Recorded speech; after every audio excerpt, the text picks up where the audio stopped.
Hello everyone, আশা করি আপনারা সবাই ভালো। আলহামদুলিল্লাহ আমরাও ভালো আছি। আর আপনারা তো দেখতেই পারতেছেন আমরা একটা 5 লিটারের ক্যান নিয়ে দাঁড়াই রয়েছি কোন জায়গায়, কোন দি পেট্রোল পাম্পে। আর পেট্রোল পাম্পে আসার একটাই কারণ না नहीं नहीं नहीं नहीं सारुण के यहाँ कुछ तो गड़बड़ है। চেন্নাইতে তো পেট্রোল নাই, আর কিন্তু পুরা ইন্ডিয়াতে পেট্রোলের এত হাহাকার পড়ছে। সকাল থেকে শুনতেছিলাম যে গ্যাস গ্যাস, এখন পেট্রোল। আর এই এতক্ষণ আমরা দাঁড়াইছিলাম। আর এই পিছে দেখতে পাচ্ছেন প্রচুর গাড়ি, ভিড়ও আছে। আর ওই এটা দেখাম কেমনে, এদিকে দেখেন ওই যে দেখা যাইতেছে একটা পেট্রোলের গাড়ি কেবল আইছে, একটু আগে আইছে।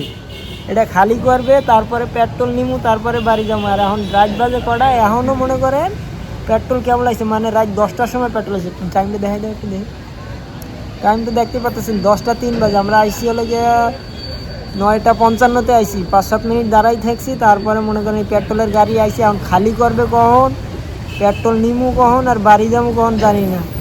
কিন্তু পেট্রোলের প্রাইস যেরকম আছে ওরকমই আছে, এখনও বাড়ায় নাই, কিন্তু বাড়াইতে পারে।